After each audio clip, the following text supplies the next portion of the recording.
We'll go now to Mr. Hughes and Ms. Ghose. Great, thank you, and good evening. Merci de nous avoir invités. Thank you for having invited us to speak to the committee about our position and our experiences on election systems in the United Kingdom. My colleague Mr. Hughes and I thank you for welcoming us. Our organization is a non-governmental one which works to improve the democratic system in the UK. We feel that every voice should be heard, every vote valued, and votes fairly translated into parliamentary seats. I'll address the UK experience of proportional voting. Then my colleague, Mr. Hughes, will speak to the New Zealand experience. New Zealand changed its system in 1996. And finally, I'll share reflections on the UK's recent experience of referendums. Warm welcome. The Electoral Reform Society campaigns for a better democracy in the UK. We believe that every voice should be heard, every vote valued, and votes fairly translated into parliamentary seats. I'll address the UK experience of proportional voting, and I'm loving the well-behaved idea, which isn't one I'd come across before. Then my colleague Darren will speak to the New Zealand experience, and finally I'll share reflections on the UK's recent experience of referendums. First past the post, as you may know, is used to elect all members of Parliament and in England and Wales only municipal representatives. All our other institutions and elected offices use other systems. The ERS's preferred system is a proportional system with a constituency link that allows voters to vote preferentially for candidates from parties or independents. This system, the single transferable vote form of PR, is used in Scottish municipal elections as well as in Northern Ireland and in Ireland, and it's a candidate-centred system that puts maximum choice in the hands of the voter rather than the party. Why do we like it? Because candidates reach out to far more voters and they visit neighbourhoods that they never bothered with under first past the post. They literally go to parts of the community that would otherwise go untouched. They have a different kind of a conversation, often more positive. After all, they're saying, you might not want to give me your first preference. How about giving me your second or your third preference? It's a different kind of conversation. It's a more positive conversation. There's more competition. Uncontested seats are a thing of the past at the Scottish municipal level. There are no no-go areas. Competing everywhere is worthwhile. And people are far more likely to have a representative that they voted for and a choice of representative to visit. And there's some evidence of some specialisation when it comes to casework. After all, when there's a team of MPs or representatives voting locally, you can begin to have some sharing of the casework load.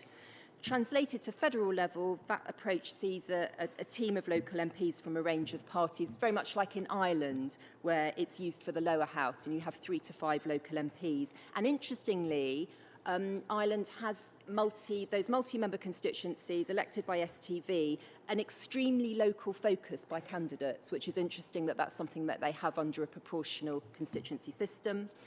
Turning to MMP, that we also have some experience of, we call it AMS, the additional member system, but it's AMP, it's MMP. That's the system used in Scotland and Wales for the parliaments, and as you all know, it's a system where people can vote for the constituency, representative and a party list. What happens? It produces broadly proportional parliaments where people are seeing seats reflect votes.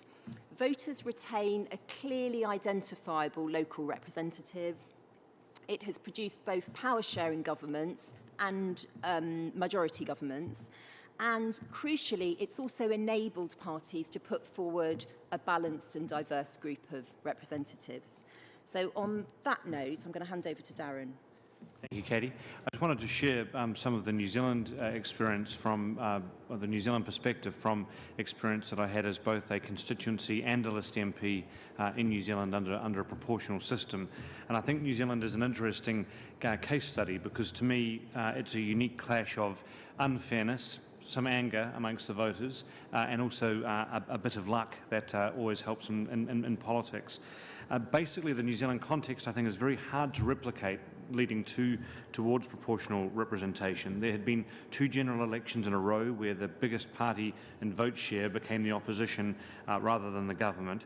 There had been a decline in the 2-party system from the voters' perspective, and there were regularly elections where 3rd, 4th parties would receive large shares of the vote. One in particular got 20% of the vote and returned only 2 seats. So that kind of sense of unfairness was really building up quite strongly. And then on the anger side, in the 1980s, there was far-reaching economic and social reform that some of you may be familiar with that left virtually no area of life untouched. And that was delivered by parties, both the centre-right and the centre-left, contrary to what their manifesto commitments had been, and with a real sense of a revolution taking place in the country in a policy sense, and with no direct mandate from the public for that. And so that combination of unfairness in results and anger amongst voters about the state of politics, the actions of politicians and the policies that they were following really did lead to that unique scenario, that moment where change was able to be achieved.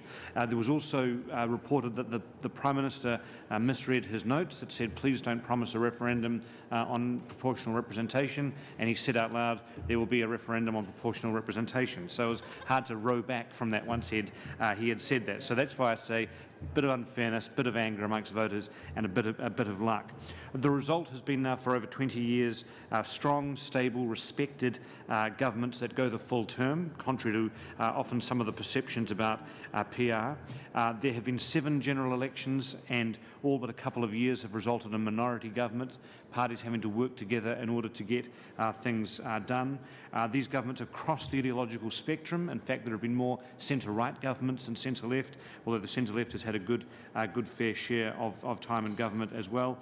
And in terms of strong leadership, Helen Clark, the Labour Prime Minister, and John Key, the National Prime Minister, the Conservative Prime Minister, are easily 2 of the most successful leaders those parties have had in 40 years from a policy program, popularity and election-winning record.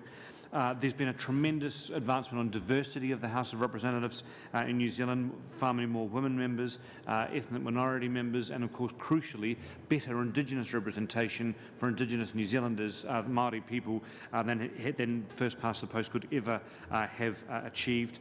And Kiwis, New Zealanders now like it. After 6 attempts, at the 6th general election under proportional representation, there was a further referendum that wasn't planned at the time, but it's something that happened. And after this experience 6 times of PR, it was chosen again by New Zealanders to stick with PR, which means that political parties have adapted. It hasn't been easy initially, but they've adapted and they've made it work. And there are no serious anti-proportional representation parties today in New Zealand. It has become very much a mainstream part of democracy that's good for voters and that political parties and politicians have been able to make work.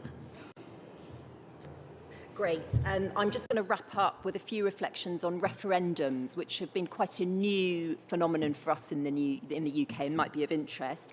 The Electoral Reform referendum in 2011 was a classic case of proxy voting. The real issue on the ballot paper became the unpopularity of the junior coalition party, the Liberal Democrats. And in contrast with New Zealand, where voters had an opportunity to consider the pros and the cons of the status quo, first past the post, in the UK we were just plunged into a really negative discussion about the one non-proportional system that was on offer. The voting system was of low interest and voters had no prior knowledge to get to grips with the issues. The campaign was too short. It was a low interest, low information, low turnout, 41% referendum. In contrast, the Scottish referendum campaign, this was looking at the potential independence of Scotland as a country, lasted for 2 years, so it really gave voters the time and space to get to grips with the issues in some detail and to become knowledgeable. The stories of heated debate about technical issues around the currency arrangements at bus stops and in the pub are all true. People had enough time to get really informed and knowledgeable. It was a high information, high interest, high turnout referendum at 86% turnout. and the evidence shows that the political capacity building that took place during that referendum has sustained itself, with more Scots now taking part in formal and informal political activity. Finally, the EU referendum campaign the formal campaign just lasted for 4 months. It was very short. People told us, and this is in our report, it's good to talk, doing referendums differently after the EU vote. We did polling throughout the campaign. They said they didn't feel well informed about the issues. At the start of the campaign in February, only 16% felt well or very well informed. That rose to just a third with a week to go towards polling day. Now, obviously, that's reporting how informed people feel. It's not scientific, but it does give us a good indication that people didn't feel informed. The issue mattered hugely to everybody in the UK, and so the turnout was high. It was 72%, but it was a high interest, low information, high turnout referendum. Done well, referendums can help to achieve high-quality public information and debate in the run-up to polling day. Done badly, a referendum can obliterate any chance of meaningful public and political debate, as the ballot topic is completely overtaken by proxy issues. Reflecting on comparable examples and the particular time constraints of the Canadian process, where there's a real practical deadline around implementation, we cannot see how a good referendum is achievable here. We'll conclude our remarks there. Thank you. Thank you. That's very interesting. I wonder if you can speak to your experience watching voter turnout decline in New Zealand after the initial bump, the slight bump in voter turnout in the first MMP election. It's an issue that we've seen is taking place across Western democracies, and I wonder if you can provide some insight onto why that is happening in New Zealand. I think it's a central challenge for all democracies that fewer and fewer voters are showing up. I think that you're right. The initial election, there was a lot of excitement. There was a lot of information about a new system, and there were many voters casting a vote for the first time in their lives that actually counted for something. So there was quite a lot of excitement about that. I think that in my observation, in 2 of the elections where turnout was low, it would be twofold. One, I think it would have been lower under first past the post if we'd kept on seeing the same results that had been there previously. But also in both the elections where it was lower, it was a first-term government going for its re-election, and they were both reasonably popular governments, and so there was an expectation that they were going to win the election. It was not the second party was substantially behind, up to 20% behind in the polls from the first party, and so I guess that motivation wasn't quite as strong. Whereas in closer elections where there was only a 2% gap between the two bigger parties, there was a higher turnout. Right, so it would be fair to say then that voter turnout is often driven by a lot of issues of political calculation,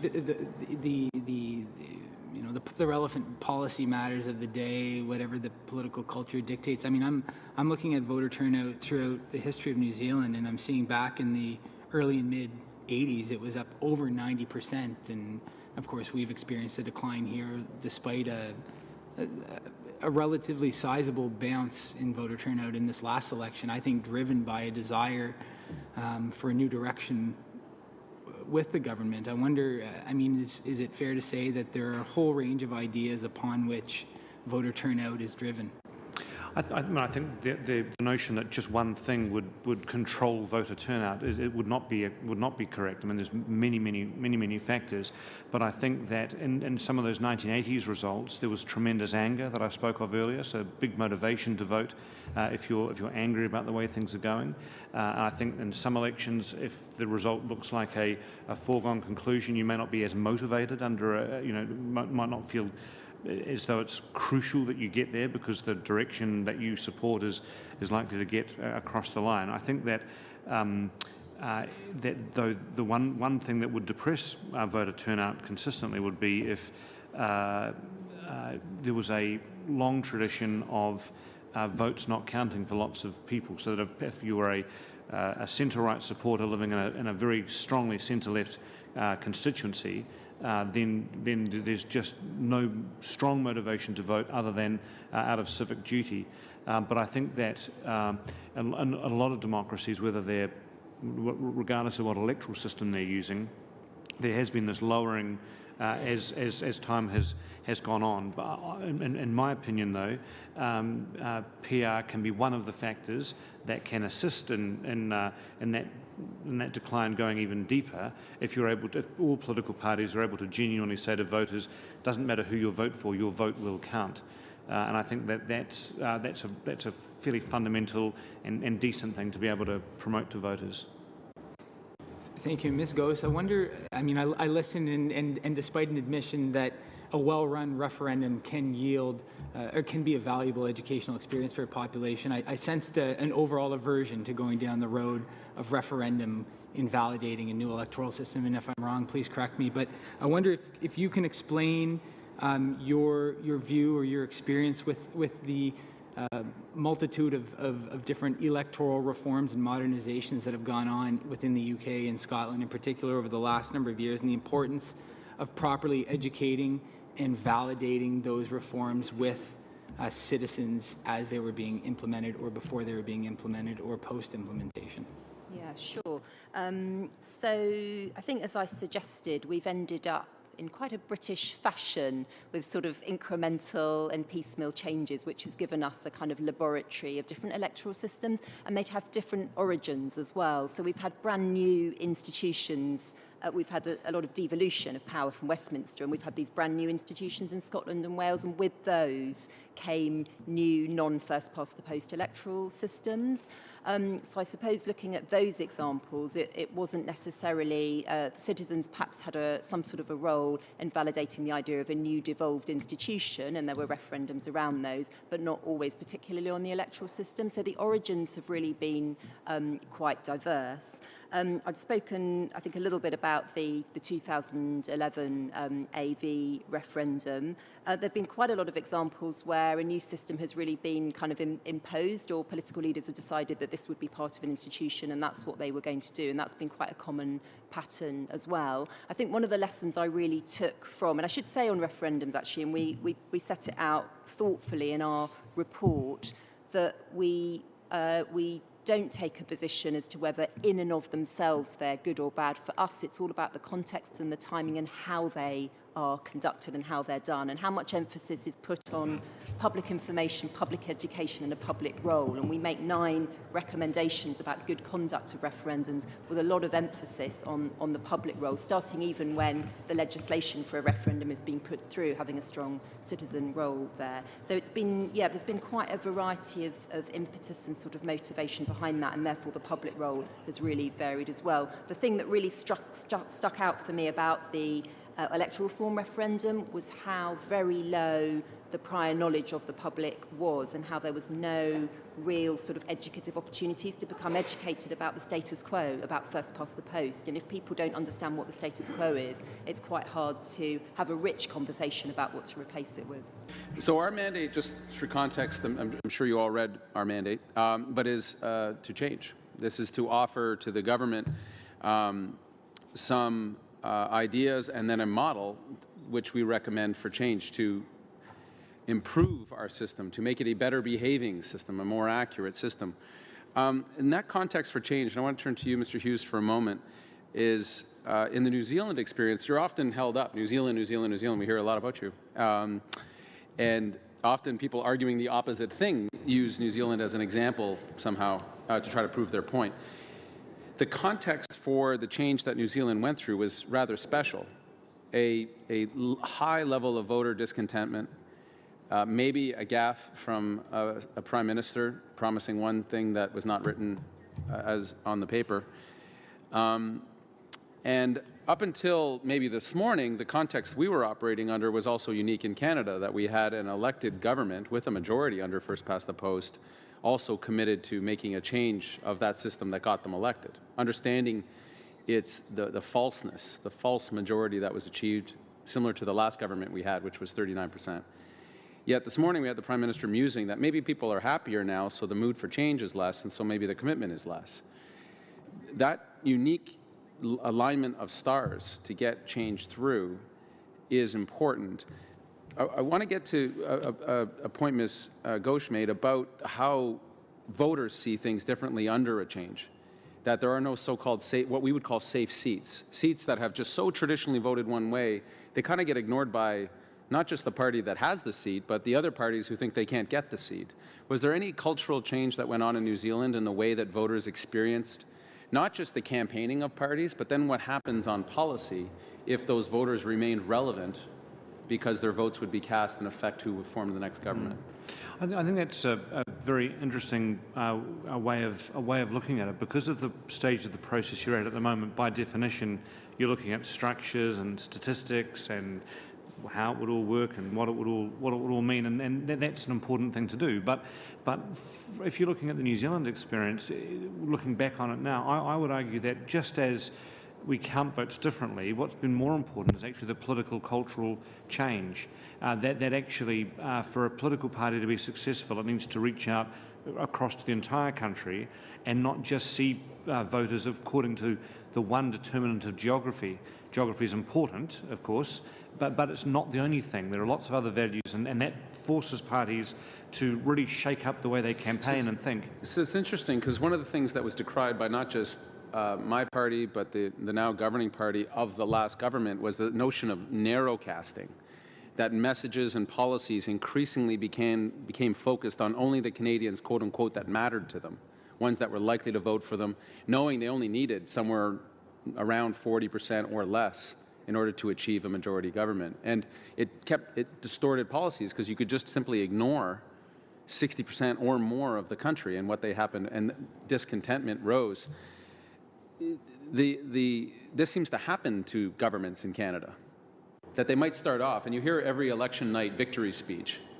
I was elected by these Canadians, but I will now govern on behalf of all Canadians. And it's a nice and important thing to say, but given over time, you watch this narrowing and narrowing and narrowing, because the calculations, you can't please everybody. You got to start to focus on people that matter, in places that matter. Does the promise of proportionality upend that somewhat natural and cynical outcome of first past the post? Well, I think it does, because the larger parties obviously want to try and maximise their vote so that they can form a government and have as much influence on that government as possible, which is an entirely rational thing to want to do. But it's also looking to make sure that its message and its appeal is broad enough so that parties that are outside of it are interested in working with it post-election. I think the other thing that you said really chimes with me, which is that it's so easy talking about a topic like this to be obsessed about what it would have meant for the last election and what it would mean for the coming election. And with all respect to everyone who's here, I can understand why, because you've recently been elected and you'll be running for re-election soon enough. But I think on a topic like this, really you're having to think about what system do we want to be robust for at least 100 years.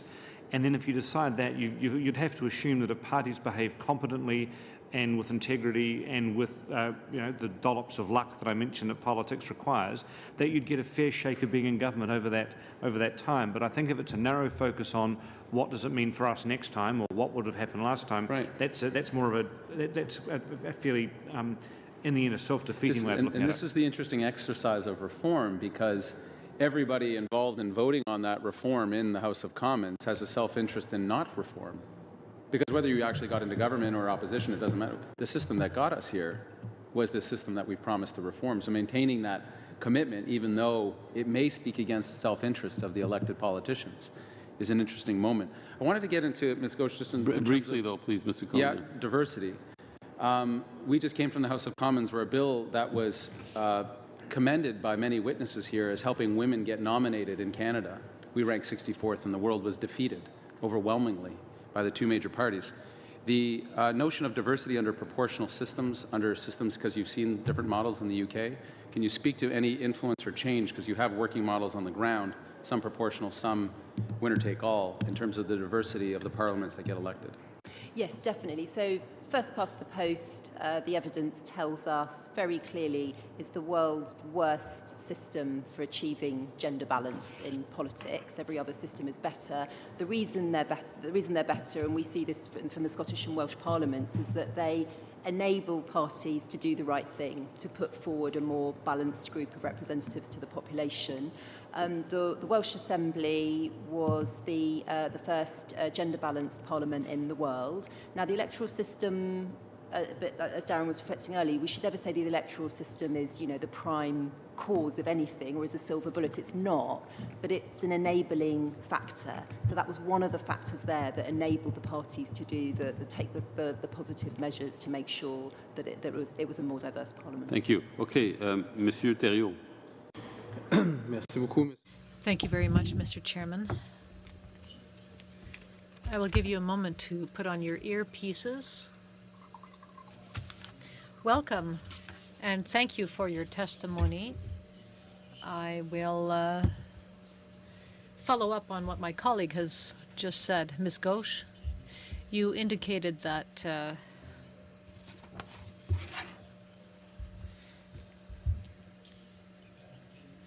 in order to achieve gender parity, it would take a structural change.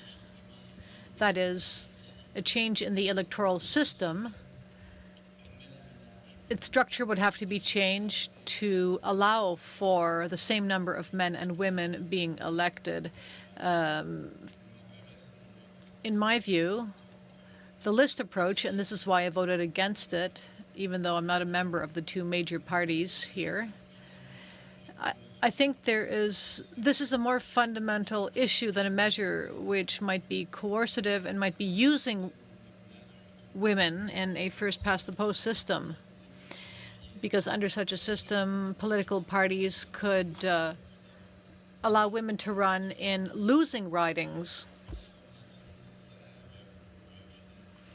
And ultimately, we would have parity in theory, but not in practice, because there would not indeed be more women elected. So, if I understood you correctly, you prefer a structural change rather than measures which would presumably improve the participation of women in politics under the current system.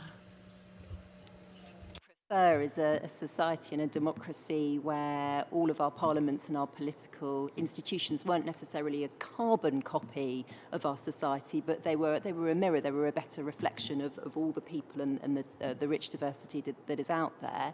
I think I've understood you correctly. You were saying that I was sort of advocating a structural change as the way forward. I think what I'm saying is, I mean, frankly, and we see this at home in the UK, and it's a party-based system, if parties wanted to field equal numbers of women and men and achieve parity, they could do that in first past the post by making sure that women were in winnable seats. It's women being in winnable seats that is what gets you to the parity. But in terms of the structures, what I'm saying is that proportional systems are an enabler, and they make it easier for parties to do what they want to do, which is to end up with a balanced parliament. So that's how I would put it. On se comprend bien dans un système uninominal. In a first-past-the-post system, it's easier to get women to participate in politics, because if there are several political parties, it's clear that the number of winnable ridings would go down.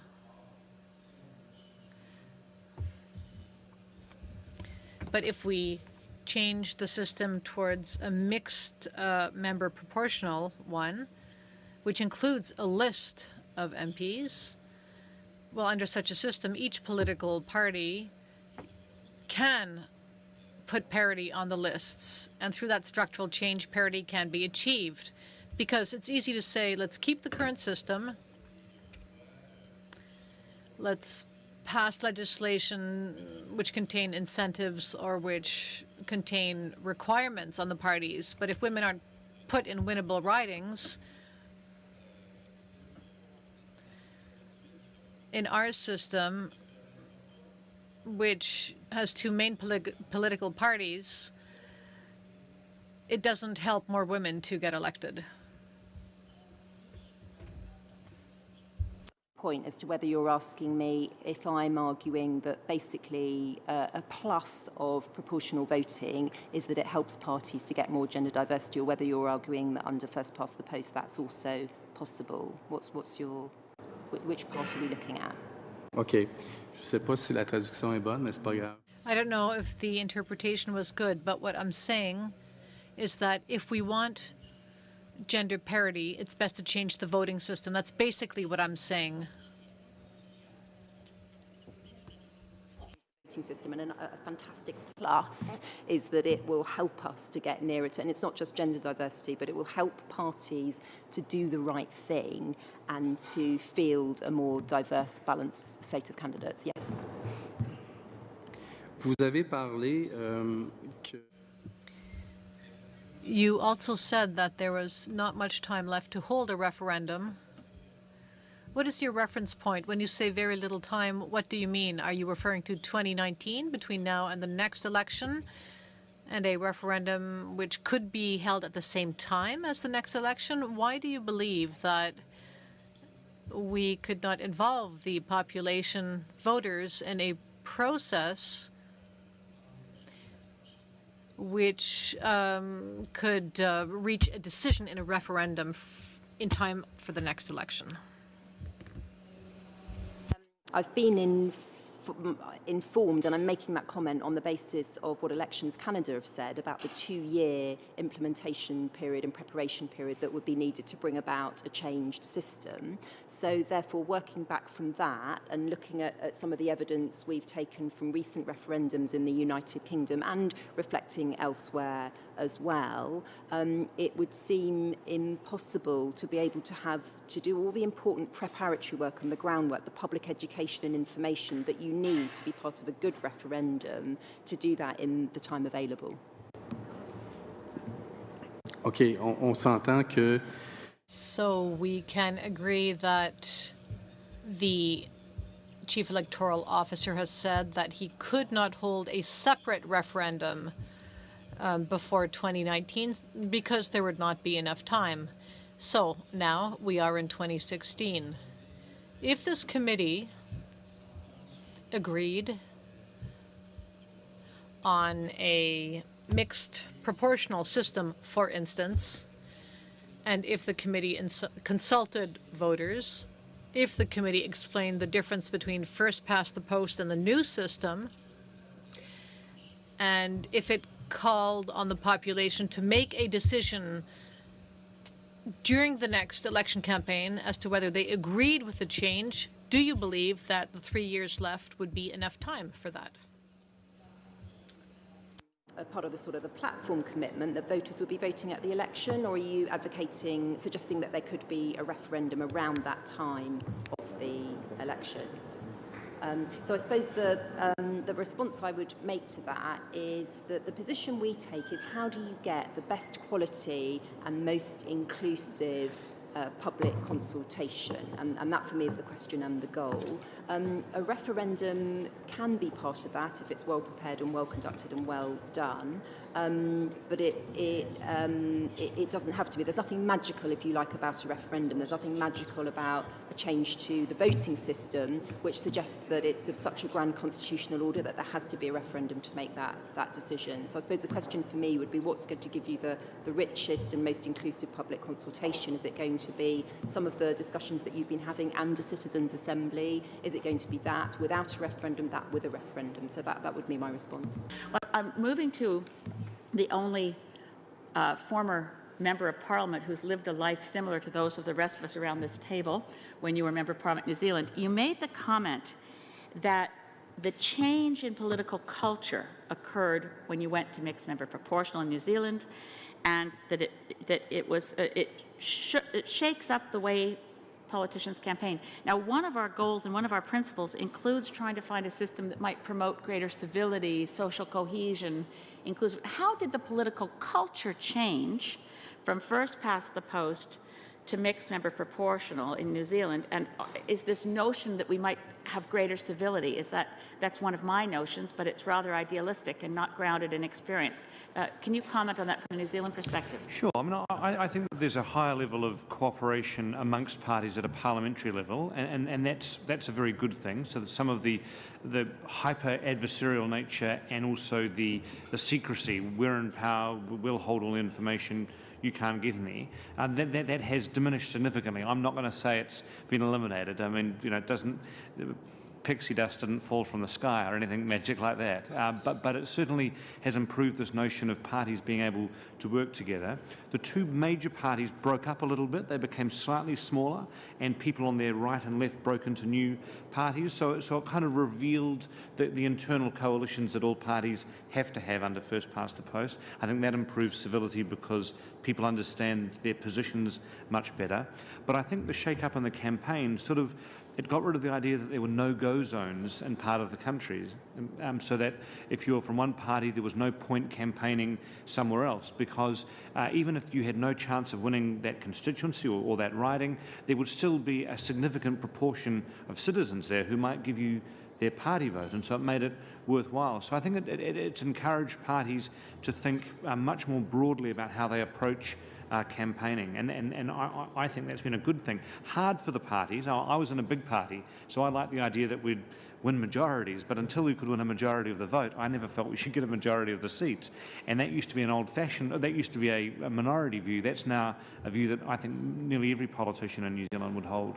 So even, for instance, of the larger parties in New Zealand that used to profit from first past the post with sort of big swings, you'd win one time and then you'd be out for a while and then it'd be your turn again. The parties that used to experience that, are they now comfortable? Not generalizing, but do you have the experience that some of the more right-wing and far left-wing politicians are comfortable with this now? Oh, sure. I mean, I think what's happened is that the politicians and the parties have just made it work. And so, as I was saying before, there's no serious party that says let's upend this and go back to first past the post. And recently was the 20th anniversary of the system coming in, and I was interested that a cabinet minister who's in the National Party, the Conservative Party, who's seen as being on the right of her party, was writing on the anniversary saying that she's now in favour of it because of two reasons: one, every vote counts, and secondly, because of the diversity impact. So now this view in favour of every vote counting and diversity is held right across the political spectrum, from the centre right across to the centre left. So in a segue, before I go to our friends from Dominion Voting, did you find that it took longer to count ballots? I know it's longer sometimes to figure out how the government's coming together, but the ballot itself, did it become more complicated? Did voters have trouble figuring it out? Did it take longer to count?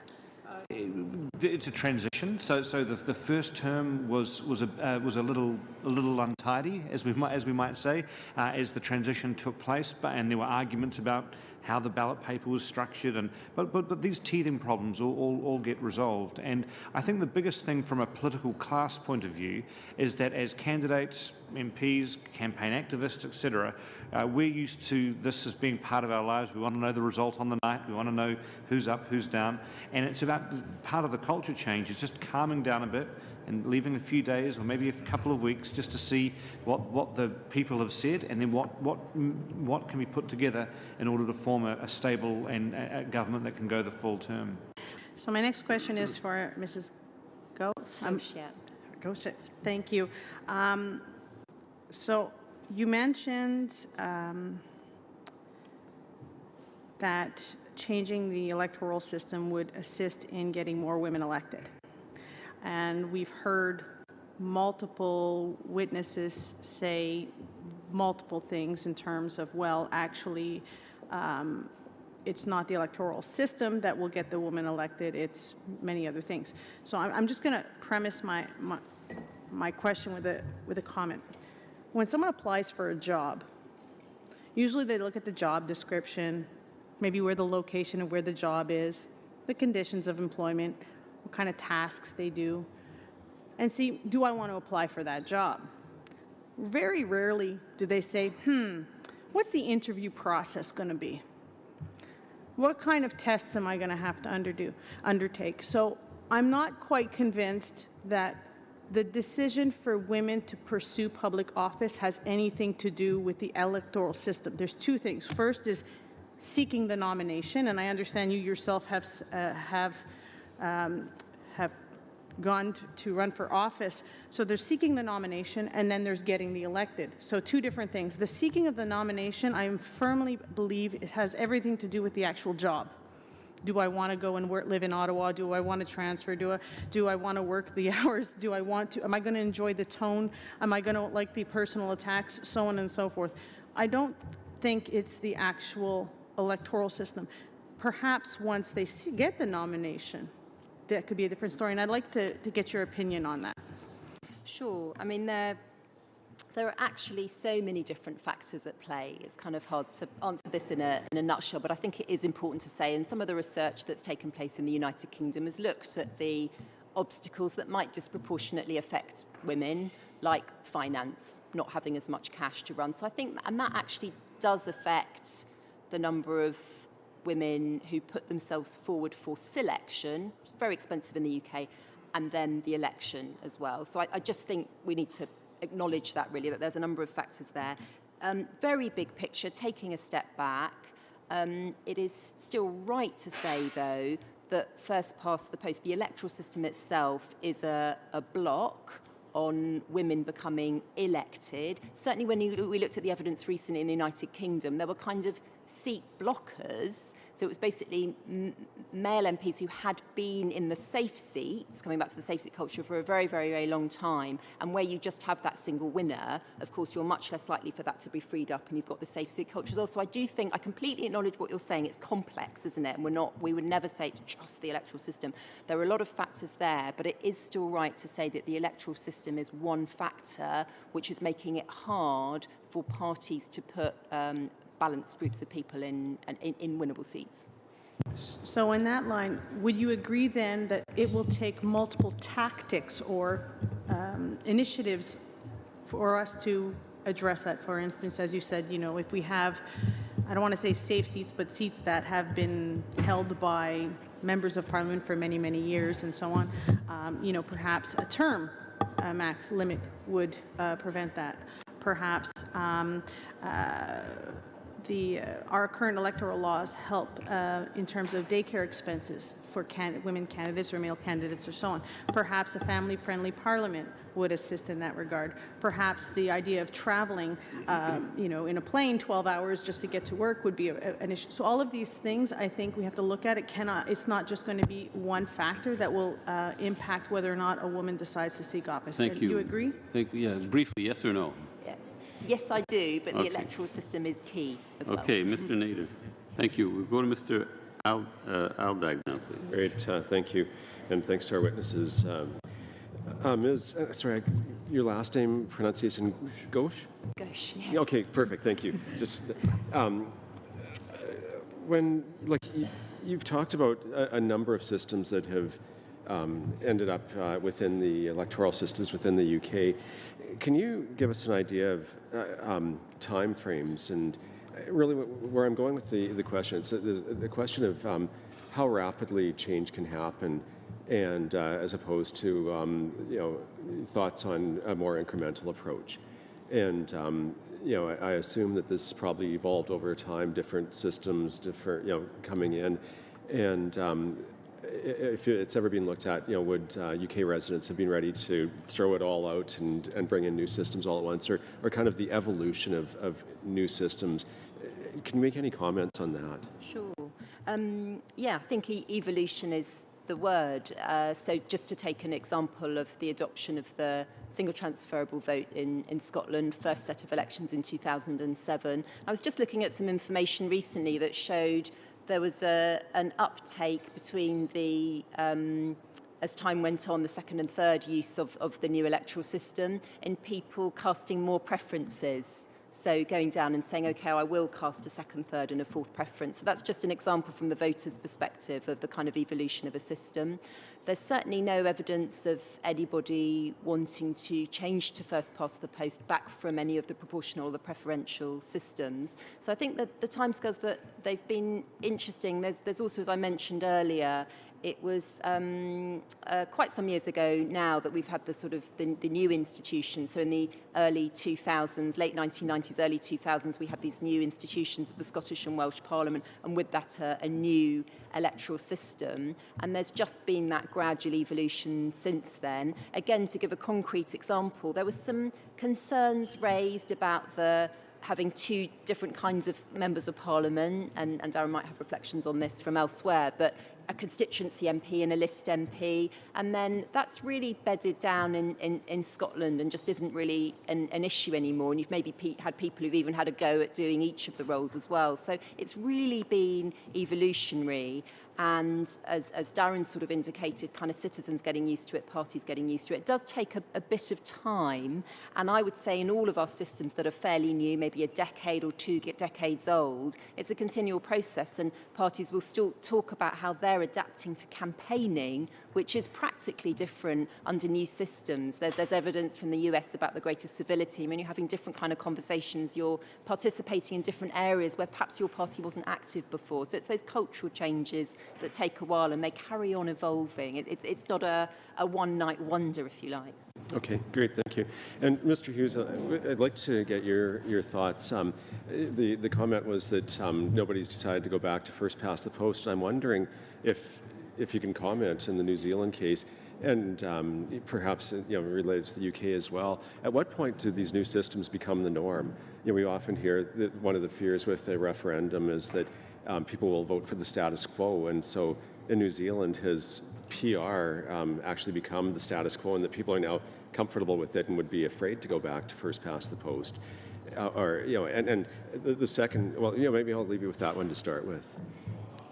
I think that's a very accurate description of what has happened. So if there'd been a referendum at the end of the first Parliament of PR, I suspect it would have been thrown out, because it was such an upheaval and so many things that happened in that single first term that was counterintuitive to what people thought would happen. So there were these new list MPs elected on a party list. Some of them swapped parties. There was a lot of bedding down as the first past the post culture and personnel really were transiting out of the system, and then new people were coming in who were part of the new political culture. But if you fast forward 15 years on from that, at the sixth attempt to have a general election under PR, I think by then, yes, you're right, it was the status quo, and that's why in the referendum that was held then, having then had 6 goes at it, it won by a bigger margin than it had done when it first came in. So I think it had become the status quo. And then more recently, as I was alluding to, as the 20th anniversary has taken place, there's been figures that people would have been probably quite surprised to have seen in favour of PR when it was first introduced, now saying, look, this is part of the landscape. And I think some of the suspicion at the beginning that, this will just favour one side of politics, that hasn't been evidenced at all, that it's been very fair in the way it's treated all sides. And I don't think the country's ever ended up with a government that it didn't want. Okay, and so along those lines, and again, it's, both of you, if you'd care to comment, would you say that the citizens of New Zealand are really, do they see better policy? And I go to the UK example where there are these different systems. Are the policies that are coming out of the first past the post systems worse than the policies that you're getting out of the more proportional ones? Because we keep hearing that different forms of PR can solve all of our problems, and so the UK has these mixed ones. And so is there clear evidence that PR will give better policy? Or in New Zealand, was there a change from when you left first past the post and went into PR that you can say clearly, yes, this is way better policy now, the country's doing better on whatever those markers are?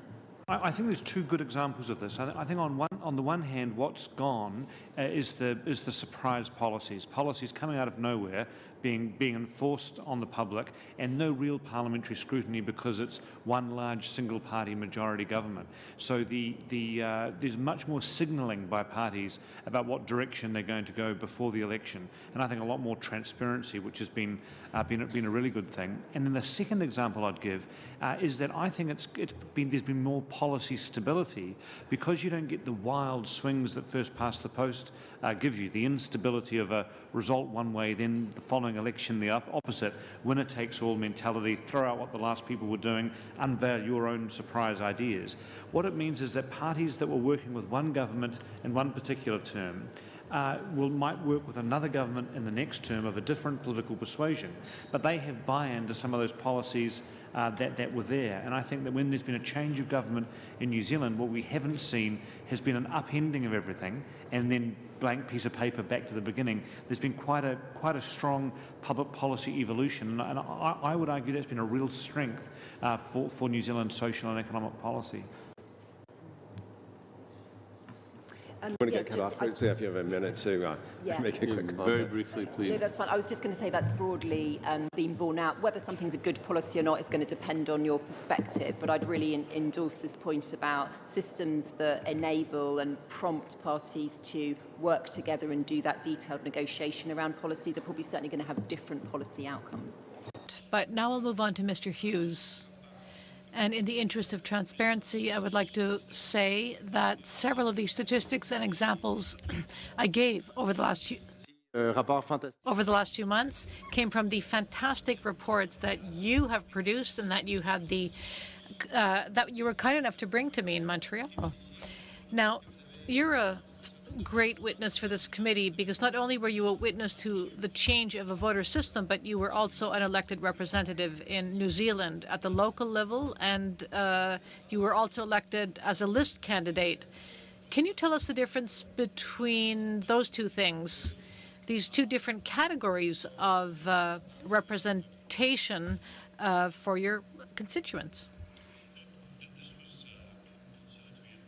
Huge interest when the system first started because people were obviously used to having single-member constituency MPs only, and then suddenly all these list MPs arrived, and there was, I think, in the early days, quite a strong feeling of Class A, Class B that exist, and as Katie cited in Scotland, a similar thing at the beginning. But then what I would observe is that as time went on, voters and citizens tend to judge the politician by their performance, by their achievements, rather than what type of MP they are. Now, of course, not everyone does that. There are always some who will want to make the distinction. I guess the constituency MPs continue to do the work that they've always done, and that you're all very familiar with here. And then list MPs fall broadly into two areas. One are people who in all honesty, probably want to be constituency MPs, and so their parties might assign them to a certain area to work in, and they'll run services and be invited to things and so on and so forth in a way that gives representation for voters of that party in that particular constituency, remembering that the same voter has two votes. Under that, in that New Zealand context. But then the more interesting area, I think, about list MPs is that it enables a richer diversity of people to come to Parliament, people who represent communities that might be significant across a whole country, but very, very small in status in a particular geographical mapped-off area of a constituency. So that's enabled the Parliament, which was called the House of Representatives, to look much more like a House of Representatives because of that. And then also within that category are people who are policy specialists in certain areas, people who are experts at something for whom the parties say, look, we really need somebody with these sorts of skills. They might not be somebody who'd be elected at a geographic level. They might not be somebody whose great strength is in running surgeries for constituents in need, but they are people who have a lot to offer public policy from a certain area. And I think in that context, being able to get people from both walks of life was very useful. Merci beaucoup, Monsieur Hughes. Madame Ghose. Thank you very much, Mr. Hughes. Ms. Ghose, I'm very pleased that you are here this evening, and it was a pleasure to listen to you. I also like your name, especially in French. I would like you to explain a little more what happened in the UK when the new regional parliaments in Wales and Scotland chose their MPs through the MMP system. Why was that chosen by these two regional parliaments? Perhaps we can leave Northern Ireland aside now because they're in an exceptional situation?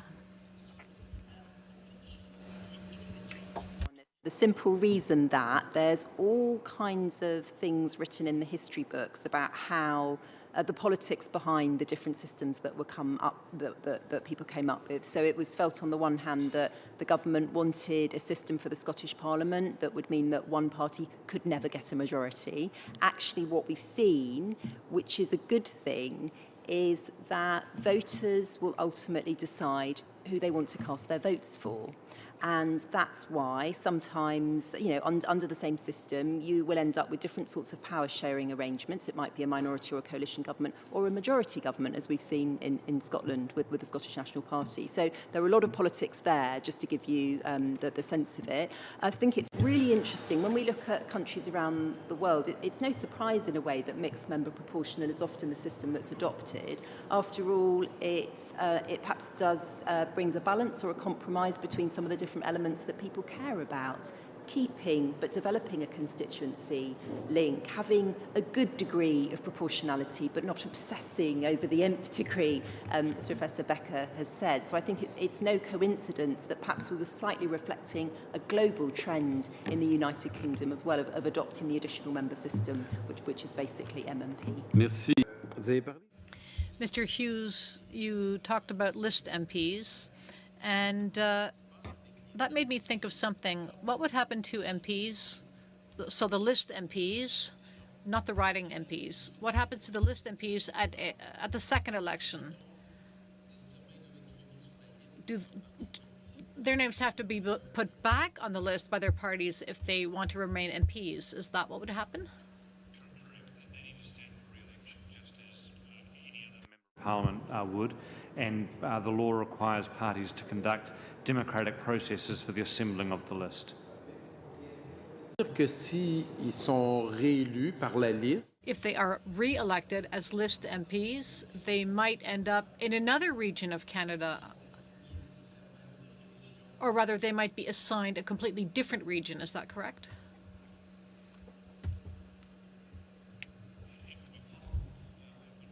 A matter for that member of parliament and for their party where they were, and the size of the party where they were trying to use their resources around the country. I think that would be a matter for what the party thought was the best way to use its resources. Okay, thanks. I want to move now to Mr. Hughes, if I can.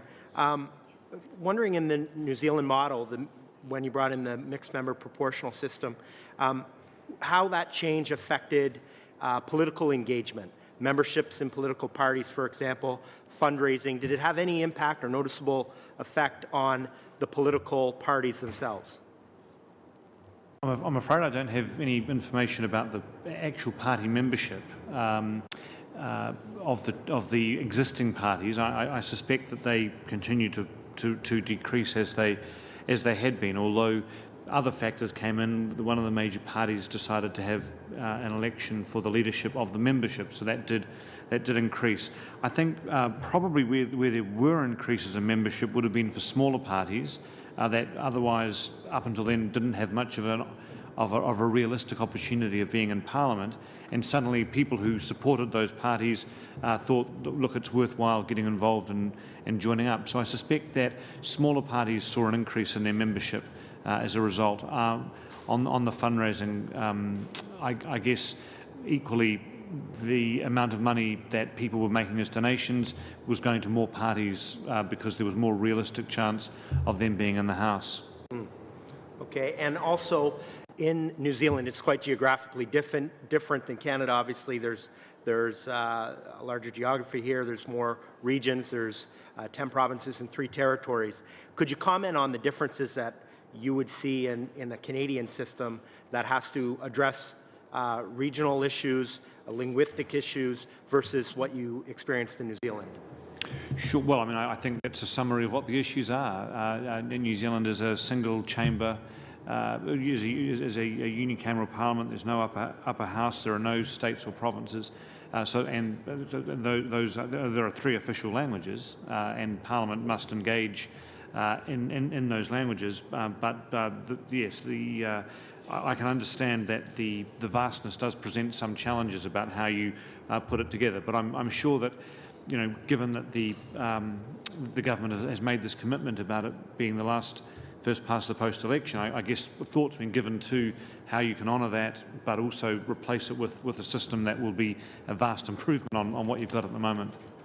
Do you think there'd be, though, an incentive for political parties to perhaps focus on more targeted issues in certain areas of the country versus having broad national vision that would answer to all regional concerns at the same time? Yeah, I think that's a fair question. I think it just depends on the party's size. So what tends to happen with PR, whether it's single transferable vote or MMP, rather than trying to squeeze everybody into two parties and then hoping that the result kind of reflects what people are looking for, you do have many more political players, many more political parties that are in the system, and some of them will be very much more narrow in focus than, say, a larger party. So it may be that they have particular concerns that they're wanting to address, and they stick to those issues, whereas you'd expect the larger parties that are seeking to lead a government to have that broader vision that you talk about.